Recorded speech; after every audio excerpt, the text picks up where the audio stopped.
Hi, everybody. Hard to believe we are already into the third week of our class online together. Keep up the good work.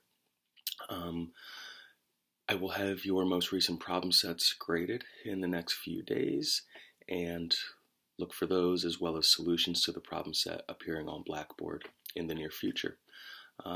Remember, this week there is no problem set due, and the reason is because the rough draft of your literature review or background section for your research paper is due this week.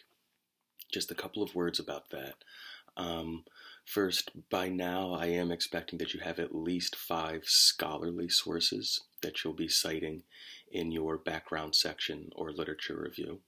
And I just want to point out that this is a rough draft, but please do put time and effort into it. It will make things so much easier for you when putting all of this together at the end of the semester.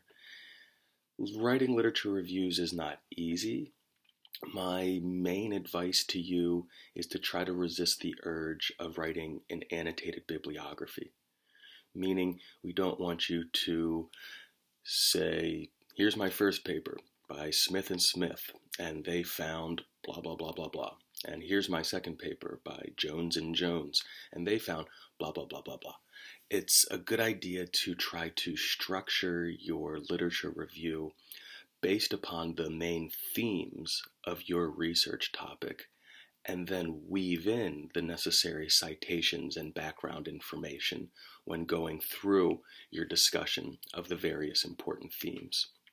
Please reach out if you have any questions at all about writing your literature review. There hasn't been too much discussion taking place in the group discussion forum, which is available online. I would like for people to be posing questions, comments, etc. related to their papers there. I think it would be useful for all of us to have that in one central location so that we can learn from one another. So while I encourage you to reach out to me with any questions that you have about your paper, I also encourage you to put them in that group discussion forum. Okay, what else?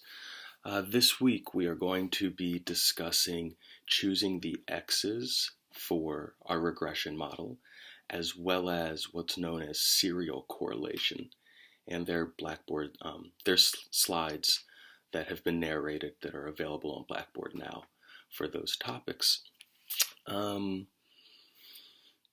There's no real Excel content this week. The one reason being I want to make sure that you have enough time to focus on your literature reviews. Another is there wasn't really that much relevant Excel material this week. I guess kind of. There are some relevant commands for our discussion about serial correlation, but because serial correlation really is far more common when working with time series data, I figured I would just save all of that Excel related material for when we get to our discussion on time series analysis, which is where we're actually going next. Don't forget that your rough draft is due on Monday by midnight, and please just reach out if you have any questions. I hope that you all are doing well and continue to stay well. I'll see you online.